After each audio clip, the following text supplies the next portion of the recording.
Le titre de mon message ce matin, c'est « Marcher avec Dieu ». Genèse chapitre 6, versets 5 à 8. Et ça nous dit ceci.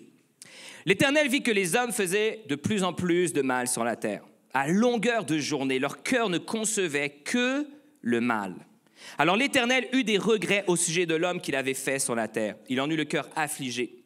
Il dit alors, je supprimerai de la surface de la terre les hommes que j'ai créés. Non seulement les hommes, mais jusqu'aux animaux, jusqu'aux bêtes qui se meuvent à ras de terre et jusqu'aux oiseaux du ciel, car je regrette de les avoir faits. » Ça va mal, hein? On est-tu d'accord avec ça? Ça va très, très mal. Mais, il y a un mais. Mais Noé obtint la faveur de Dieu. Et la question qu'on pourrait se poser, c'est pourquoi? Comment ça se fait que ce gars-là, il a obtint la faveur de Dieu? Verset suivant, Noé était un homme juste et intègre au milieu de sa génération, un homme qui marchait avec Dieu. Un homme qui marchait avec Dieu. Et c'est important que tu comprennes à ce moment-ci que Noé, c'est parce qu'il marchait avec Dieu qu'il était juste et intègre. C'est pas qu'il était juste et intègre et que, waouh, tu sais, c'est sorti de nulle part. Non, parce que Noé marchait avec Dieu. Le fruit de ça, la conséquence de ça, c'est qu'il était juste et intègre. Mais ça veut dire quoi concrètement, ça, marcher avec Dieu? Qu'est-ce que ça signifie? C'est bien beau sur le papier, mais qu'est-ce que ça veut dire vraiment marcher avec Dieu? En Matthieu chapitre 22, Jésus nous donne la clé de cette compréhension. Marcher avec Dieu, c'est premièrement aimer Dieu de tout son cœur, de toute son âme et de toute sa pensée. Deuxièmement, aimer Dieu, pas aimer Dieu, mais aimer son prochain, comme soi-même. Et ces deux commandements, Jésus nous dit, ils résument toute la loi et les prophètes, l'entièreté. Marcher avec Dieu, c'est en quelque sorte obéir, pas en quelque sorte, mais presque, c'est obéir à ces deux grands commandements que Jésus dit, ils sont égaux, tu ne peux pas les dissocier, ils sont égaux, ils ont la même valeur.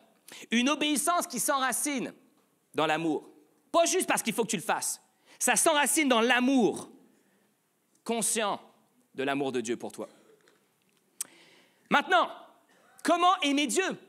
Comment on fait ça pour aimer Dieu? Alors très, très rapidement et simplement, je pense que aimer Dieu, c'est principalement en apprenant à le connaître. Et je t'explique pourquoi. Parce que si tu y penses, c'est très difficile de vraiment aimer quelqu'un que tu ne connais pas. As-tu remarqué ça? C'est difficile. En fait, c'est même impossible. Tu ne peux pas vraiment aimer une personne si tu ne la connais pas. Alors, comment aimer Dieu? Je dirais en apprenant à le connaître. Comment aimer son prochain maintenant?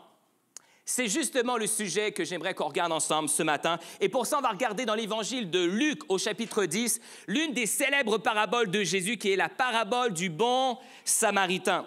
Et voici comment le texte commence. Un enseignant de la loi se leva et posa une question à Jésus pour lui tendre un piège. Ça, c'était un classique. Hein? Ils essaient tous de tendre un piège à Jésus, sauf qu'à chaque fois, c'est Jésus qui leur tendait un piège. C'est toujours comme ça que ça finissait. « Maître, lui dit-il, que dois-je faire pour obtenir la vie éternelle? » Jésus lui répondit, « Qu'est-il écrit dans la loi?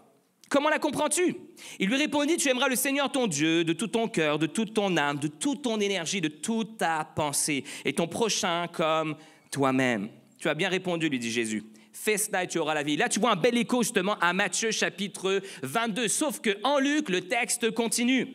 Mais l'enseignant de la loi, voulant se donner raison, se justifier, reprit. « Oui, mais c'est qui ça, mon prochain? » En réponse, Jésus lui dit, « Il y avait un homme qui descendait de Jérusalem à Jéricho, quand il fut attaqué par des brigands. Ils lui arrachèrent ses vêtements, le rouèrent de coups et s'en allèrent, le laissant à moitié mort. Or, il se trouva qu'un prêtre descendait par le même chemin. Il vit le blessé et s'en écartant, poursuivit sa route. De même aussi, un Lévite arriva au même endroit, le vit et, en s'écartant, poursuivit sa route. Mais un Samaritain qui passait près de cet homme, en le voyant, il fut pris de compassion. Il s'approcha de lui, soigna ses plaies avec de l'huile et du vin et les recouvrit de pansements. Puis, le chargeant sur sa propre mule, il l'emmena dans une auberge où il le soigna de son mieux.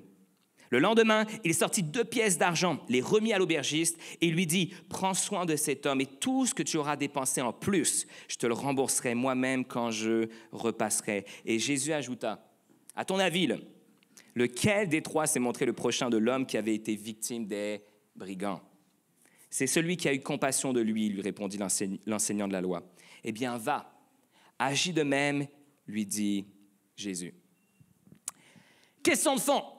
Qui est mon prochain? De qui puis-je moi-même être le prochain? La réponse est simple. En gros, c'est n'importe qui. C'est ça la réponse. N'importe qui. Ça peut être un membre de famille, ça peut être un ami, ça peut être un collègue de travail, ça peut être ton boss. Oui, ça peut être ton boss.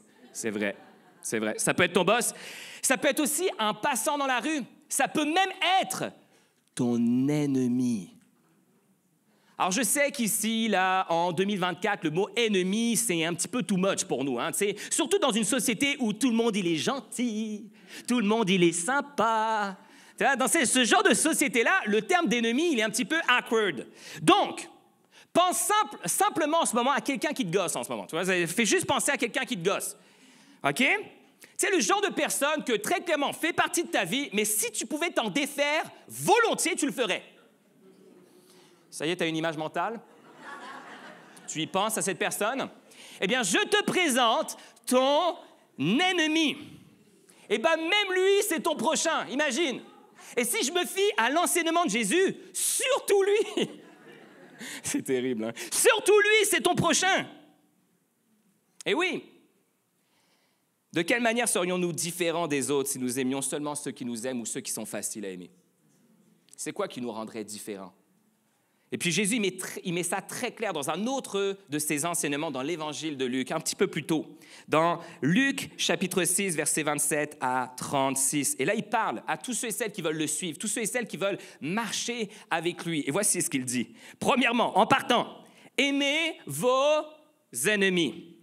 Faites du bien à ceux qui vous haïssent. Appelez la bénédiction divine sur ceux qui vous maudissent. Bien loin des psaumes d'imprécation, tu sais, où David était en train de dire, genre, écrase la tête de mes ennemis sur un rocher, tu vois. Non, là, c'est comme, il faut que tu les bénisses. Là, il faut que tu les bénisses, OK? Priez pour ceux qui vous calomnient. Si quelqu'un te gifle sur une joue, présente-lui aussi l'autre. Si quelqu'un te prend ton manteau, ne l'empêche pas de prendre aussi ta chemise. Donne à tous ceux qui te demandent, et si quelqu'un te prend ce qui t'appartient, n'exige pas qu'ils te le rendent. Faites pour les autres que vous aimeriez qu'on fasse pour vous. Si vous aimez seulement ceux qui vous aiment, pensez-vous avoir droit à une reconnaissance particulière? Les pécheurs aiment aussi leurs amis. Et si vous faites du bien seulement à ceux qui en font, pourquoi vous attendriez-vous à de la reconnaissance? Les pécheurs n'agissent-ils pas de même? Si vous prêtez seulement à ceux dont vous espérez être remboursés, quelle reconnaissance vous doit-on? Les pécheurs aussi se prêtent entre eux pour être remboursés. Vous, au contraire, aimez vos ennemis. Faites-leur du bien et prêtez sans espoir de retour, alors votre récompense sera grande. Vous serez les fils du Très-Haut parce qu'il est lui-même bon pour les ingrats et les méchants. Votre Père est plein de bonté. Soyez donc bons comme lui. Mais la vérité, c'est que tu lis ce passage-là, tu es un petit peu malaisé. Parce que c'est dans la Bible, tu te dis, je devrais aimer ce passage. Je devrais vraiment l'aimer. Mais il y a quelque chose en moi qui ne l'aime pas trop, ce passage. La réaction souvent qu'on lit quand on lit ça, c'est comme « ouch ». Ouch, non, ça fait mal un petit peu, là. En résumé, qu'est-ce qui fait de toi quelqu'un de différent des autres, des pécheurs, si tu n'agis pas différemment d'eux? C'est quoi qui fait de toi quelqu'un de différent si tu agis comme eux? Et comment agir différemment? En aimant les autres différemment. Comme le Samaritain de la parabole de Jésus. Et voici 4 éléments importants que j'aimerais faire ressortir avec vous de cette parabole. 4 éléments qui nous aideront, je crois, à mieux comprendre ce que ça signifie pour Jésus d'aimer son prochain comme il voudrait qu'on l'aime. Premièrement, ne détourne pas le regard. Ne détourne pas le regard. Sauf, je vais mettre quand même un sauf, là, tu sais. Sauf si c'est un séducteur ou une séductrice. Je voulais dire, ouais, c'est ça. Bref, séducteur ou séductrice. Si c'est ça, tu as le droit de détourner le regard. Surtout, c'est vrai pour les gens qui ne sont pas mariés, mais c'est encore plus vrai pour ceux qui le sont, OK? Si c'est un séducteur ou une séductrice, tu détournes le regard. Tu as même le droit de t'enfuir. Et j'aimerais même te dire que trouve-toi un autre prochain, OK, à aimer. Trouve-toi un autre prochain. Et il y en a certains d'entre vous, vous dites, non, mais ce monde-là, c'est juste en dehors de l'Église, c'est correct. Non. Il y en a aussi dans l'Église. D'ailleurs, j'ai fait une petite liste ce matin. Si en ce moment, tu es stressé, j'aimerais te dire qu'il y a un problème. Hein. Si tu es stressé, que je dise ton nom on stage, c'est pas bon. OK? Tout ça pour dire que dans ce genre de situation ou des situations un peu similaires à celle-ci, trouve-toi un autre prochain avant de te trouver des excuses. Voilà, ça, c'est mon avis. Bref, on peut vouloir détourner le regard pour plusieurs raisons. Parce que les gens ne sont pas comme nous. Parce que notre prochain n'a pas les mêmes origines que nous. Parce qu'il a juste une face qui ne me revient pas. Des fois, ça arrive. Parce qu'on ne veut pas s'associer à lui ou à elle. Parce qu'on n'a pas de temps à lui consacrer. Parce que sa souffrance nous met mal à l'aise. Sa souffrance nous met mal à l'aise. Et notre Samaritain, le Samaritain de notre histoire, lui, il aurait eu de bonnes raisons de ne pas s'arrêter. Il aurait eu de bonnes raisons de détourner le regard, et particulièrement aux yeux de ses contemporains à l'époque. Il avait même de très, très bonnes raisons. Pourquoi? Parce que justement, c'était un Samaritain. C'était ça son problème. C'était un Samaritain. Et le gars blessé dans cette histoire était probablement juif, puisque dans le texte, Jésus précise qu'il descendait de Jérusalem à Jéricho. C'était une voie marchande très connue des Juifs et qu'ils empruntaient. Mais autre fait intéressant à ce sujet, cette parabole du bon Samaritain revêt de nombreuses similitudes avec un passage que j'ai lu tout dernièrement. Ça m'a frappé. Je me suis dit, ça se peut pas. J'ai jamais vu ça dans toute mon histoire de l'Église. Mais tu regarderas 2 Chroniques, chapitre 28, 9. J'ai pas le temps de le lire avec vous. Mais c'est un passage où il y a 200 000 Judéens qui vont être déportés en Samarie à l'époque où le royaume d'Israël est divisé en 2 parties. Donc, quand David est roi, quand Salomon sont rois, il y a un seul royaume d'Israël qui réunit toutes les tribus. Mais après ça, il va y avoir un schisme, il va y avoir une séparation, et on va avoir le royaume de Juda qui va se retrouver au sud et le royaume d'Israël au nord. Et c'est pour ça que des fois, c'est un petit peu ambigu quand tu lis cet texte-là, tu dis, attends, il me semble qu'il parle d'Israël, c'est pas toute la gang. Non, c'est parce qu'il y a une séparation. Et lors de cette époque-là, il y a 200 000 Judéens, hommes, femmes et enfants qui vont être déportés à Samarie. Et je te laisse lire le texte, tellement c'est fascinant, les similitudes entre ce texte-là, de Chroniques 28, et également la parabole du bon Samaritain. Ce qui me fait penser que l'homme blessé était probablement juif. Maintenant, peut-être que tu ne le savais pas, mais à l'époque de Jésus, les Juifs, là, ils n'aimaient pas trop les Samaritains. Okay? Disons que les Samaritains étaient facilement dans leur top 4 des pires ennemis des Juifs. Top 4. Genre, il y avait les démons, il y avait les Romains, il y avait les collecteurs d'impôts, et assurément, il y avait aussi les Samaritains. Et l'apôtre Jean nous dépeint assez durement cette réalité dans son évangile lorsque, s'adressant à Jésus, des Juifs lui dirent, il s'adresse, c'est les Juifs, il dit ça à Jésus, il dit, nous avions bien raison de le dire, tu n'es qu'un Samaritain, tu as un démon en toi. T'imagines la vision qu'ils avaient un petit peu des Samaritains. Les Samaritains étaient connus pour de nombreuses choses. Ils étaient connus pour être un peuple qu'on pourrait dire un peuple bâtard, un mélange de Juifs et d'étrangers. Un peuple idolâtre, dont la foi fut bâtie sur un syncrétisme entre le judaïsme et également les croyances païennes de la région de Canaan. Un peuple ennemi des Juifs, surtout depuis le schisme dont je vous ai parlé, la séparation du royaume d'Israël en 2 morceaux, mais également dans des conflits qui ont eu tout au long de leur histoire commune. Et un des conflits qu'on voit, c'est lorsque les Samaritains se sont opposés à Néhémie et aux Juifs lors de la reconstruction des murailles de Jérusalem. Donc, c'était un peuple qui était ennemi des Juifs. Leur capitale, Samarie, était devenue une ville refuge pour les criminels de Judée. Exemple, lorsque tu avais un Juif qui était au regard de la loi criminelle, qu'est-ce qu'il faisait? Il allait à Samarie pour qu'on le laisse tranquille. Lorsqu'il avait violé la loi juive, il s'en allait où? À Samarie. Et pour aggraver leur cas, les Samaritains ne reconnaissaient que les 5 premiers livres de notre Bible, donc les livres de Moïse. Ils les reconnaissaient que eux autres, pas les prophètes ni les traditions. Bref, de quoi se placer en tête de liste des ennemis des Juifs. Et ce que je trouve fascinant, c'est que Jésus a précisément choisi ces deux personnes-là dans son histoire. Jésus, intentionnellement, a réuni dans cette histoire deux hommes que tout opposait. Et finalement, est-ce que tu as remarqué d'où est-ce qu'est venue l'aide? L'aide de ce Juif blessé sur la route n'est pas venue des personnes qu'on aurait pu penser. L'aide n'est pas venue ni des prêtres, ni des Lévites, qui étaient les hommes de Dieu. Des hommes de Dieu, c'était l'élite de la population juive.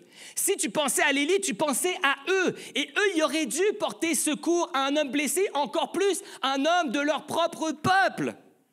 Puis ils l'ont laissé à demi-mort sur la route.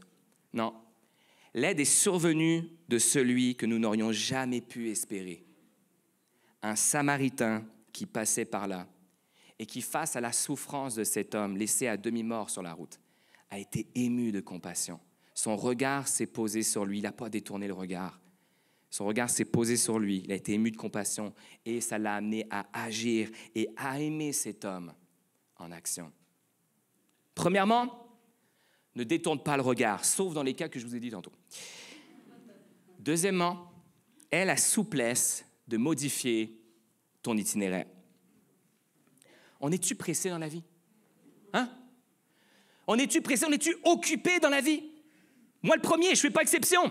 Et je crois, et je pense que je l'ai mentionné dans l'un de mes messages l'année passée, que l'une des excuses dont on se sert le plus, c'est quoi? C'est « j'ai pas le temps ». Je n'ai jamais fait l'exercice, je me dis que ça serait un bon exercice de voir combien de fois je le dis à la journée. « Ah, je suis désolé, je n'ai pas le temps ». On est toujours occupé, il y a toujours quelque chose à faire. Alors qu'en réalité, si on est très honnête ensemble ce matin, on a le temps, on a le temps. On a tous le même temps entre les mains. La vérité, c'est qu'on n'a pas le temps pour les mêmes affaires. On a le temps pour ce qu'on veut bien. Et on n'a pas le temps pour ce qu'on veut pas. Je ne veux pas créer de chicane, mais c'est peut-être pour ça qu'il y a des amis qui ne veulent pas te voir. Peut-être. Pas créer de chicane. Mais on a du temps pour ce qu'on veut bien, c'est ça la vérité. Mais on se sert toutes sortes d'excuses, et notamment toujours cette excuse qui revient à répétition. J'ai pas le temps. Et là, moi, je me suis mis à penser, je me suis dit, le nombre de fois. Ou alors que je m'en allais quelque part. J'ai croisé, que ce soit à pied, en voiture, en transport en commun, des personnes qui avaient probablement besoin de mon aide. Puis que la réalité, j'ai rien fait. J'ai rien fait. Et la majorité du temps, je me rends compte que l'excuse dont je me servais le plus, c'était tout le temps celle-ci. J'ai pas le temps. J'ai pas le temps. J'ai des choses plus importantes à faire. J'ai pas de temps à lui consacrer. Il y a quelqu'un qui m'attend. Écoute bien. C'est bon d'avoir un itinéraire dans la vie. C'est bon. Mais c'est mieux quand tu laisses Dieu diriger ta vie. C'est bon d'avoir un itinéraire. Mais c'est bien mieux de laisser Dieu diriger ta vie. Puis, je ne vous le prêche pas juste à vous ce matin, je le prêche à moi-même. Ma femme pourrait en témoigner, je suis quand même assez rigide dans la vie. Moi quand j'ai un itinéraire, là, je suis comme... C'est dur d'en dévier, tu vois. Quoi qu'hier, j'ai dévié quand même, j'ai dévié. Bref, mais, c'est pour ça que je suis là ce matin, by the way. Mais ceci étant dit, souvent, j'ai des itinéraires dans la vie et j'ai vraiment de la misère à en sortir. Il faut que je me rappelle continuellement que c'est bon que j'ai un itinéraire, c'est bon que je sache où est-ce que je m'en vais, mais c'est mieux encore pour moi de laisser Dieu diriger ma vie. Et si c'est vrai pour moi, garanti, c'est vrai aussi pour toi. Et si tu regardes cette histoire, tu te dis, le Samaritain, il avait probablement un itinéraire. Garanti, il en avait un itinéraire. Mais ça ne l'a pas empêché de s'arrêter, de poser les regards sur cet homme et de se porter à son secours. Premièrement, détourne pas le regard. Deuxièmement, aie la souplesse de modifier ton itinéraire. Troisièmement, fais de ton mieux. Fais de ton mieux. Puis le chargeant sur sa propre mule, il l'emmena dans une auberge où il le soigna de son mieux. Et je suis vraiment content, moi, que Jésus il ait précisé ça dans son histoire. Il est précisé que ce gars-là, ce Samaritain, il a fait de son mieux. Parce que parfois, la vérité, c'est qu'on se met trop de pression lorsqu'il s'agit d'aimer notre prochain. On se met trop de pression. Il faut que tout soit parfait, sinon on ne fait rien. T'as remarqué? Il faut qu'on ait tout ce qu'il faut pour remédier à la situation. Faut qu'on se sente suffisamment en forme pour livrer la marchandise. Faut que ce soit le bon moment. Faut que les astres soient alignés dans le ciel, sauf quand c'est l'éclipse, parce que là, tu vois rien.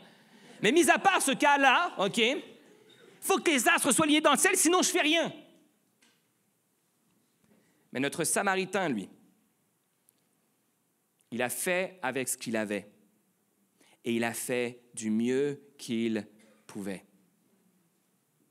Il savait qu'il avait quelque chose à donner. C'était peut-être pas grand-chose, mais il savait qu'il avait quelque chose à donner. Il savait qu'il pouvait faire une différence dans la vie de cet homme qui était blessé et laissé à demi-mort. Dans le livre des Proverbes, cette idée est formulée ainsi. Proverbe 3, versets 27 à 28. Si tu en as le moyen, si tu en as le moyen, ne refuse pas de faire du bien à celui qui est dans le besoin. Ne dis pas à ton prochain, va-t'en et reviens plus tard, demain je te donnerai. Faux. Alors que tu peux le faire tout de suite. Et puis, moi, je suis convaincu que l'auteur des Proverbes, Jésus, ils savent que quand tu remets les choses de main, au final, qu'est-ce que tu fais? Tu fais rien. Si tu peux y répondre maintenant, il faut que tu le fasses maintenant. Tu sais quoi? Je réalisais en relisant ce passage-là que Dieu ne nous demande pas grand-chose en réalité. Ce que Dieu nous demande, c'est de saisir chaque occasion qu'on peut pour aider notre prochain. Et ensuite de ça, c'est de l'aider avec qu'est-ce qu'on a et du mieux qu'on peut. C'est ça que Jésus nous demande. Saisir chaque occasion qu'il nous donne de pouvoir aimer notre prochain en action, de faire avec ce qu'on a et de faire du mieux qu'on peut. C'est ça que Dieu nous demande. Et peut-être que tu dis, ouais, mais moi, Jay, la vérité, là, c'est que j'ai vraiment pas grand-chose. J'ai pas grand-chose, non, j'ai pas beaucoup de sous, j'ai pas vraiment de dons et talents, j'ai même pas de temps pour te dire, c'est fou, quoi. C'est pas vrai, ça, hein? Tu dis, j'ai pas grand-chose à offrir, moi, j'ai pas grand-chose à donner pour aider mon prochain. Eh bien, j'aimerais te dire ce matin que même avec pas grand-chose, Dieu peut faire des miracles. Même avec pas grand-chose. Et si tu ne me crois pas, reviens à l'histoire de la multiplication des pains et des poissons. Je veux dire, guys, Jésus, il est là, la foule se rassemble, une multitude, 5000 hommes sans compter les femmes et les enfants, et tout d'un coup, c'est l'heure du lunch. Et on se rend compte qu'on n'a pas de bouffe. La seule bouffe qu'on a, c'est 5 pains et 2 poissons qu'un petit garçon il a et que probablement il avait prévu pour sa famille, le seul wise de la gang. Et lui, il a ses 5 pains et ses 2 poissons. Il s'en vient voir Jésus, il dit, ben, tu sais, c'est ça que j'ai. Et là, moi, je me mets dans la tête des disciples qui voient le petit garçon élevé et qui se disent, non, mais les gars, c'est pas sérieux, là. Non, mais les gars, on fait rien avec 5 pains et 2 poissons. Les gars, il y a 5000 hommes, on compte pas les femmes, on compte pas les enfants, on n'y arrivera jamais. On n'y arrivera jamais, hein. Le mieux, c'est de les renvoyer à la maison et au pire, on se donne rendez-vous ici même dans 2 jours. Et Jésus va faire asseoir tout le monde. Il va prendre les 5 pains, il va prendre les 2 poissons, il va rendre grâce à Dieu. Ce jour-là, c'est pas juste la multitude qui a été nourrie. Non seulement tout le monde a mangé à satiété, mais en plus de ça, il y a eu des restes. 12 corbeilles pleines, une pour chaque disciple incrédule. Tain! Bon, moi, par exemple, je ne vais pas trop m'exposer parce que si j'avais été à leur place, probablement, j'aurais été un des disciples incrédules. Ça se pourrait. En fait, j'aurais été un des disciples incrédules, la vérité. La vérité, ça aurait été moi. Je serais reparti avec une corbeille. Je serais reparti avec une corbeille, très probablement. Non, mais crois-moi, si Dieu est capable, puis là, ça me fait penser au message que j'ai fait à 13-18 sur la création de l'univers vendredi soir dernier, mais si Dieu est capable de créer l'univers avec tout ce qui t'entoure, à partir de rien, juste avec sa parole, si Dieu est capable de faire ça, si Dieu est capable de faire une multiplication des pains et des poissons pour nourrir une multitude, crois-moi, il est capable de prendre le peu que tu penses avoir et de faire des miracles avec ça. Mais le problème, c'est ta foi là-dedans. Est-ce que tu crois que Dieu est capable de faire tellement plus que ce que tu as? Est-ce que tu es prêt à lui offrir justement le peu que tu penses avoir? Es-tu prêt à faire ça? C'est tout ce qu'il te demande. Viens avec ce que tu as. Tu sais, on dirait une McDo, là, tu sais. Viens tel que tu es. Viens avec ce que tu as. Viens avec ce que tu as. Donne-le-moi, offre-le-moi, et tu vas voir ce que je vais être capable de faire. Dieu peut accomplir tellement plus que qu'est-ce que tu penses avoir. Sers avec ce que tu as et fais simplement de ton mieux. Et j'aimerais nous rappeler quand même que faire de notre mieux, c'est toujours mieux que de rien faire du tout. Faire de ton mieux, c'est mieux que de rien faire du tout. Alors commence avec qu'est-ce que tu as et fais de ton mieux. Premièrement, ne détourne pas le regard. Deuxièmement, aie la souplesse de modifier ton itinéraire. Troisièmement, fais de ton mieux. Et quatrièmement, et pour finir, laisse Dieu faire au-delà. As-tu remarqué ce que le Samaritain a fait après avoir amené l'homme blessé à l'auberge, avoir pris soin de lui? Qu'est-ce qu'il a fait? Il a payé l'aubergiste. Il est allé au-delà des premiers soins qu'il lui a accordés. Honnêtement, il aurait pu s'arrêter avec les soins qu'il lui avait donnés. C'était bien en masse, la vérité, là. Mais il est allé au-delà de l'aide qu'il lui avait déjà fournie. Le lendemain, il sortit 2 pièces d'argent, les remit à l'aubergiste et lui dit « Prends soin de cet homme et tout ce que tu auras dépensé en plus, je le rembourserai moi-même quand je repasserai. » C'est pas des amis, là, hein? Tu sais, on ferait ça, nous, pour un ami, probablement. Probablement, même pas. Peut-être que non, peut-être que non. On le ferait peut-être pour un ami. Mais là, ils se connaissent même pas. Et en plus de ça, c'est des ennemis. Et le Samaritain dit, tout ce que tu vas dépenser en plus, moi, je vais payer quand je vais revenir. Non, mais je veux dire, le gars, il nous met la pression, là, hein? Non seulement le gars, il s'arrête, alors que c'est son ennemi, il choisit de ne pas détourner le regard, il lui offre les premiers soins du mieux qu'il peut, et tu vas me dire qu'il y a encore une étape après ça? Me semble que nous, on ne se serait même pas rendu à la 3e étape. Et tu vas me dire qu'il y a plus que ça. Et je crois que si Jésus était présent ce matin, il nous dirait, oui, il y a plus que ça.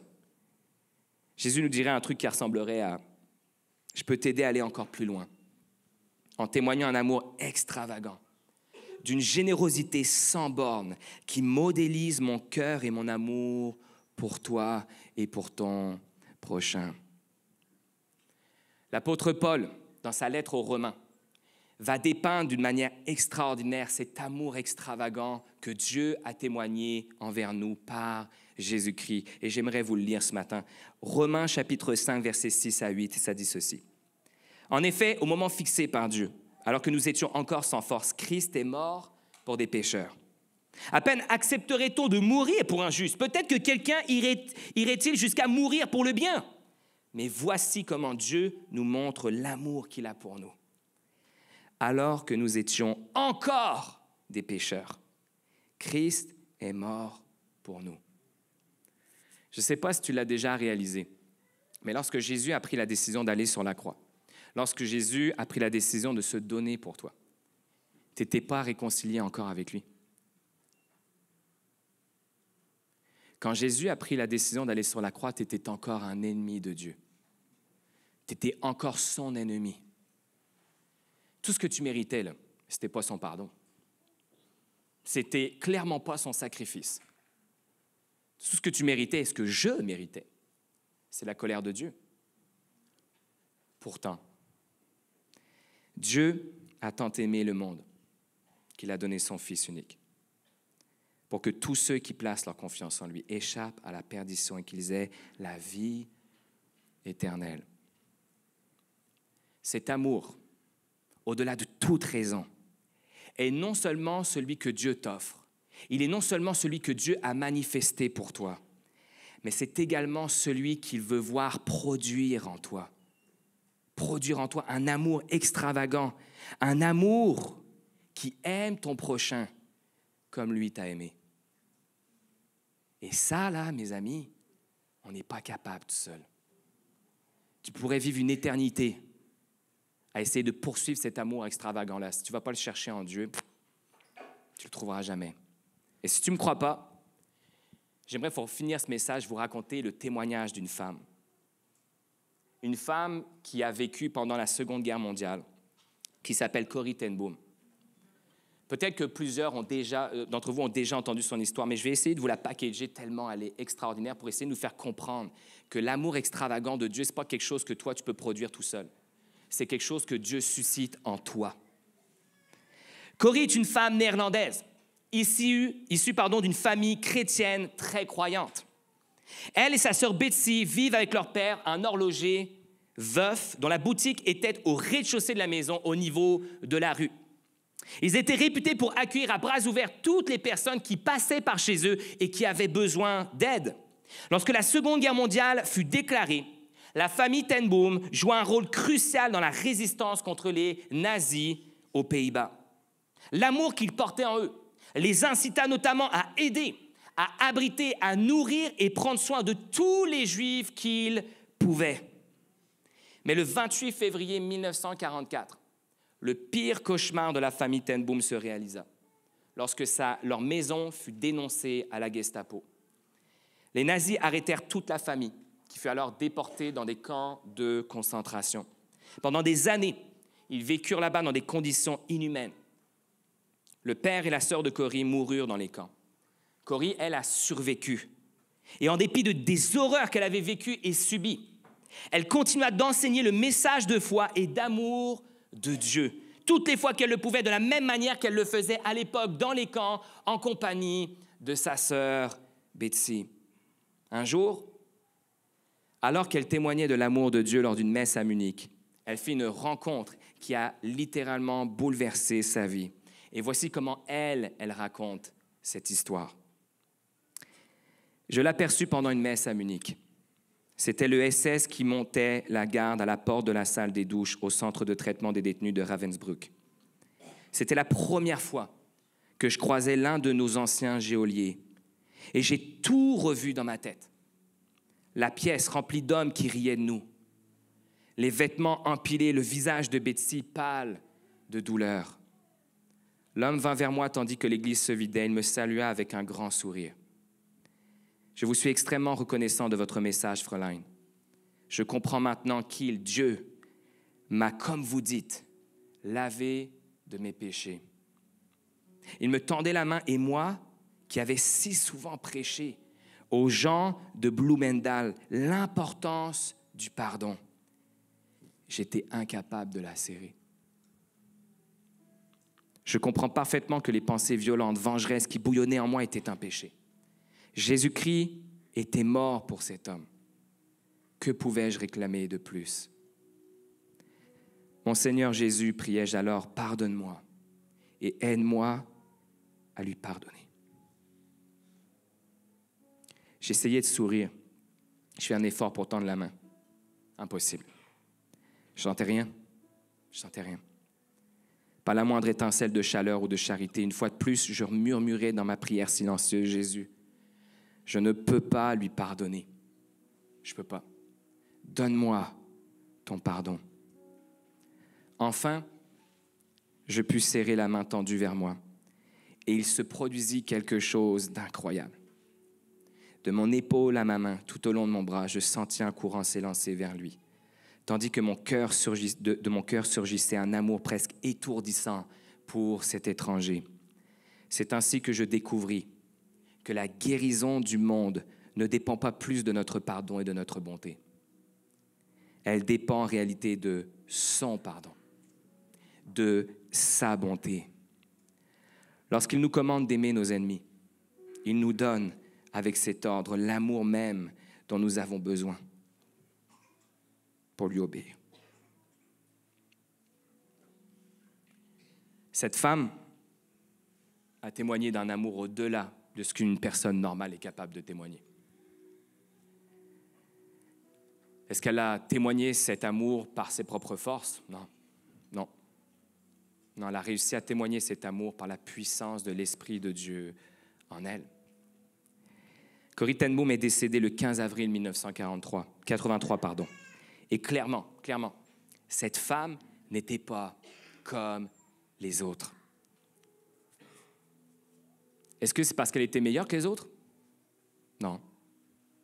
Est-ce que c'est parce qu'elle était spéciale? Non. Simplement parce que cette femme marchait avec Dieu. Et parce qu'elle marchait avec Dieu, son amour pour Dieu et son amour pour son prochain étaient différents. Mais ce n'est pas quelque chose qu'elle produisait d'elle-même. c'est parce qu'elle marchait avec Dieu. C'est parce que Dieu était capable de susciter en elle cet amour qu'elle était incapable de témoigner. En tant que chrétien, disciple de Jésus-Christ, Dieu nous appelle à être différents. Si tu ne le savais pas, je vais le répéter parce que c'est important que tu comprennes. Dieu nous appelle à être différents.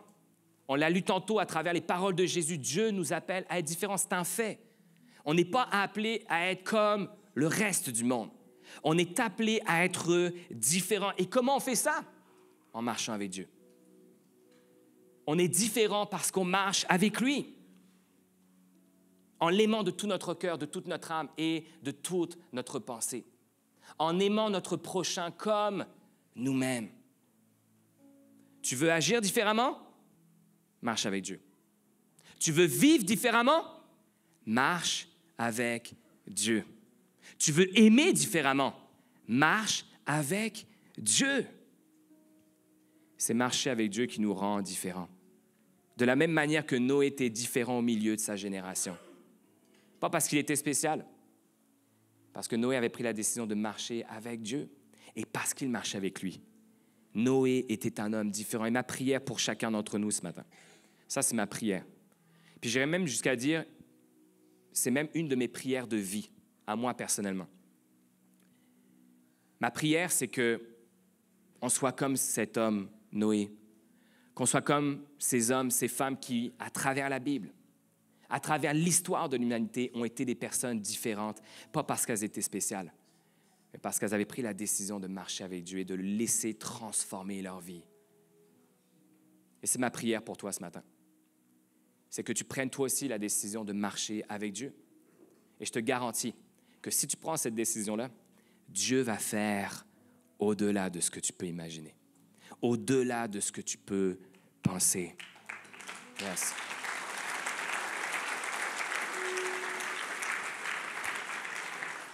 Ce matin, on va prendre la Sainte Seine ensemble, le repas du Seigneur, mais juste avant, je voudrais prier par rapport à ce message. Je vais vous laisser avec cette prière, une prière que je vais élever pour vous, pour moi, que Dieu nous aide à marcher avec lui. Yes, je vous invite juste à incliner vos têtes, puis on va prier ensemble. Seigneur Jésus, merci pour ta parole, Seigneur. Merci, Jésus, de nous permettre à travers elle de te connaître. Et merci à travers elle, Seigneur, et à travers, Seigneur, le fait que justement on apprend à te connaître, on apprend aussi à t'aimer davantage. Et Seigneur, je prie, ma prière pour chacun d'entre nous, Seigneur, c'est que tu nous aides à aimer différemment. Tu nous aides à agir différemment. Tu nous aides à être différents au milieu de notre génération, Seigneur. Notre génération a besoin de différence.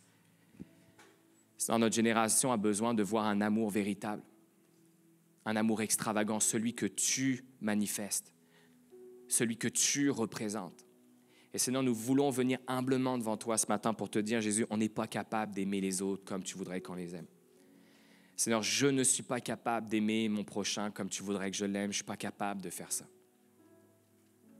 Seigneur, je ne suis même pas capable d'aimer ma femme, mes enfants comme j'aimerais les aimer. Seigneur, ça, je vais y arriver juste parce que tu me donnes la force, tu me donnes l'amour d'être capable de les aimer, tel que toi, tu veux que je les aime. Et Seigneur Jésus, je viens humblement devant toi, moi personnellement, mais je prie pour chacune des personnes ici réunies ce matin, Seigneur. Je prie, Jésus, vraiment que tu nous aides à réaliser cela dans nos vies, qu'on a besoin de toi pour aimer notre prochain, que ce n'est pas quelque chose qu'on est capable de faire par nos propres forces, qu'on a besoin de toi même pour t'aimer. Alors aide-nous. Aide-nous, Seigneur, à marcher avec toi. Aide-nous à être différents. C'est dans ton nom que je prie. Amen. Amen, amen, amen.